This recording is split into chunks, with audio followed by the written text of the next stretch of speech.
Assalamualaikum warahmatullahi taala wabarakatuh. Alhamdulillahirabbil alamin wassalatu wassalamu ala asrofil anbiya wal mursalin wa ala alihi washabihi ajmain amma ba'd. Pemirsa yang dirahmati Allah dimanapun Anda berada, mungkin yang selama ini selalu masih dalam kegiatan, tapi insya Allah mungkin kebanyakan dalam waktu sore ini sudah pada mencari atau sudah mempunyai kegiatan adalah istirahat tiada lain. Udah pada pulang dari kerjanya, udah pada pulang dari kantornya. Sekarang mungkin ada di rumahnya. Saya ini juga alhamdulillah lagi istirahat.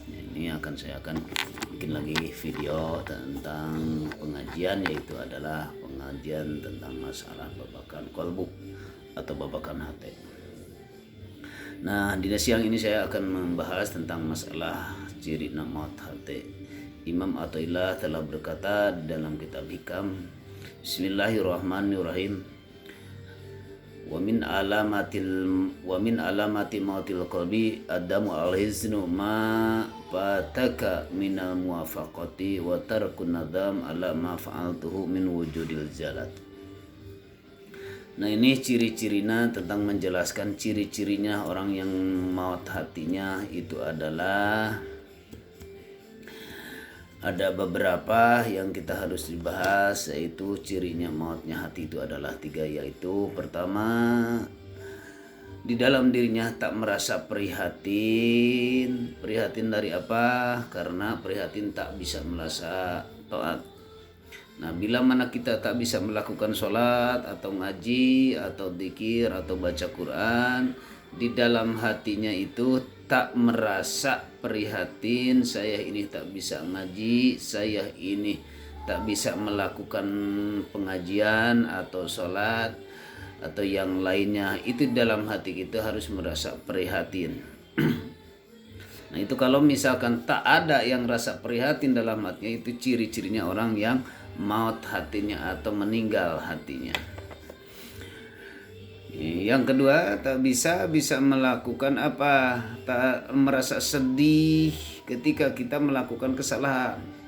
Di dalam hati kita ketika dulu mungkin sampai sekarang masih dalam keadaan sering melakukan secara maksiat dohir atau maksiat batin.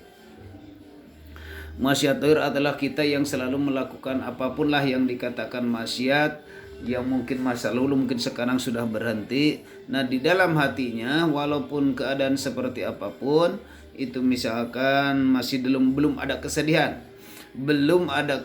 di dalam hatinya, cuma tenang aja merasa dirinya sudah kembali kepada Allah, tapi dalam hatinya tak merasa sedih.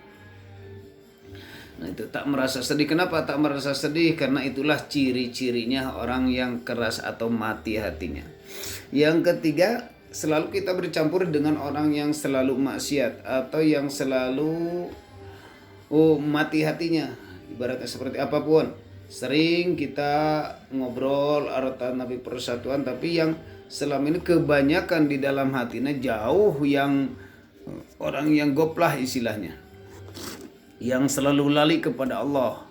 Nah, ketika manusia yang selalu melalui seperti itu, ngobrolnya ke sana kemari, ternyata manusia itu sama seperti kita, misalkan seperti lali, tak bisa bercampur baur dengan orang yang dekat kepada Allah Subhanahu wa taala.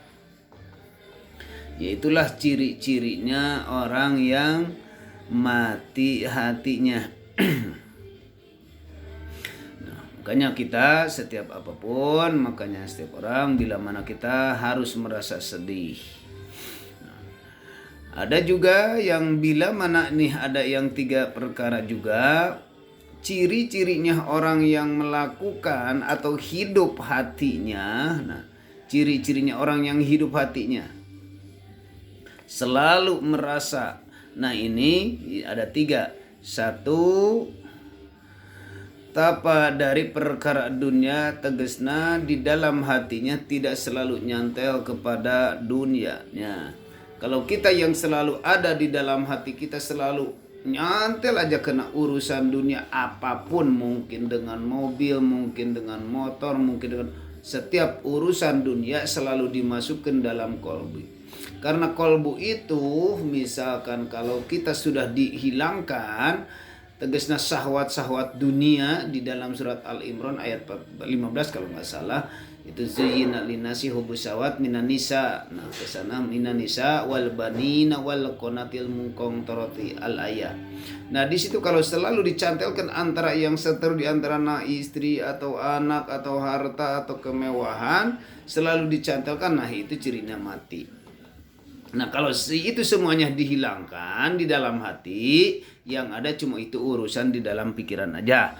Nah, itu salah satu yang selalu bangun ciri-cirinya dari kata syariat itu, yang sudah bangun dari prihatinnya hendak dalam urusan dunia. Ya, sering banyak orang yang selalu eling kepada Allah, selalu mengingat kepada Allah.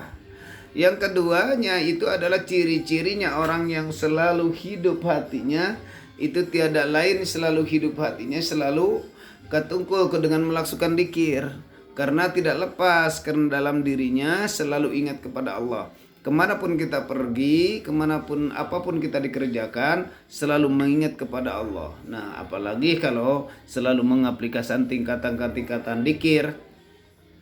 Nah, ini cara-caranya yang selalu menjadikan di dalam diri kita ciri orang yang yang ciri hidup hatinya, karena sudah mulai sadar.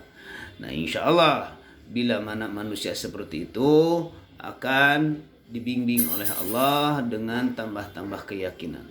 Yang ketiga itu adalah selalu kita mempunyai sahabat yang selalu kekasih Allah. Kita bersahabat dengan orang-orang, apalagi orang yang suka dekat dirinya kepada Allah, selalu mendekatnya kepada Allah. Nah, itu selalu dibikin sahabat. Ada para sahabat yang selalu dekati oleh para sahabat yang empat itu, karena Rasulullah selalu dekat kepada Allah. Nah, itu dipakai sahabat. Nah, kita pun seperti orang biasa, kita dekati aja orang yang ngerti, yang paham. Di situ akan diberi paham, dengan pemahamannya akan membangunkan hati. Itu salah satunya yang selalu hidup hatinya. Nah, awas. Jadi kita jangan sampai nepika melakukan seperti itu. Nah, ada juga sebab mautnya hati itu ada 3 juga. Penyebab. Nah, ini. Jadi yang ketiga tadi cirinya maut hati, kedua hidupnya hati, yang ketiga penyebab.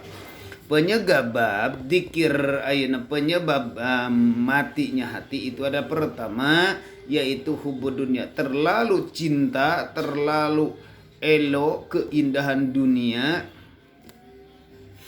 Nah, makanya di situ kalau terlalu cinta ke dalam dunia, maka itu orang yang menyebabkan. Karena kenapa? Secara logika aja kita mengerti. Kenapa secara logika kita mengerti? Karena sudah mulai cinta dalam dunia sampai ke dalam hatinya, berarti penyebabnya ada di dalam hati. Nah, itu penyebab akan datang, akan mati, jadi lupa kepada Allah. Yang kedua goflah. Goflah itu penyebab selalu lupa kepada Allah.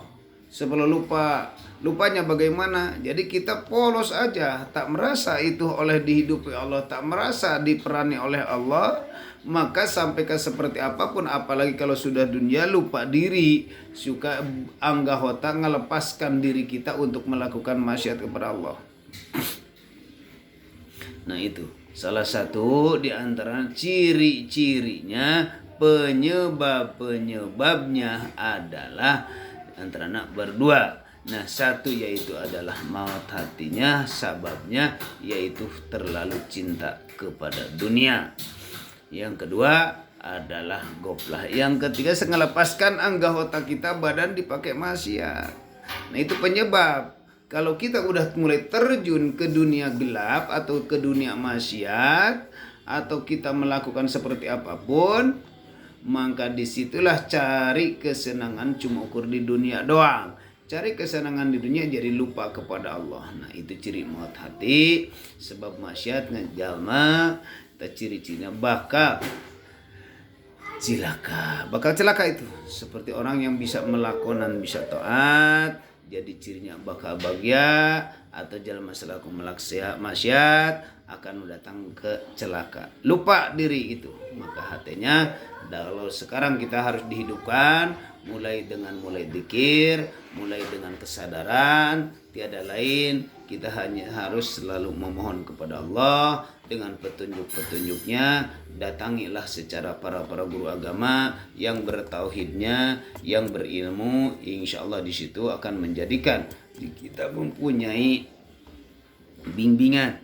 Apalagi kalau kita datangnya ke tempat bimbingan itu adalah ke tempat babakan akhirat, pengajian kolbu atau iman, dari mulai iman tingkatkan lagi ke ilmu ihsan. Insya Allah di situ akan ada pertemuan, di situ akan bahagia orang yang di sisi Allah Subhanahu wa taala. Insya Allah akan ngawaris kepada yang maut husnul khotimah. Kepada pemirsa yang dimanapun, mungkin ciri-cirinya maut hati itu yang tadi kita bahas, semoga bermanfaat kepada siapapun yang telah melihat video ini. Insya Allah saya akan selalu share atau dibuka yang lainnya tentang masalah babakan sanad dan marifat. Insya Allah. Kalau suka ke video saya, silahkan share, subscribe, atau nyalakan loncengnya supaya setiap ada kegiatan tidak ketinggalan. Sekian dari saya. Assalamualaikum warahmatullahi wabarakatuh.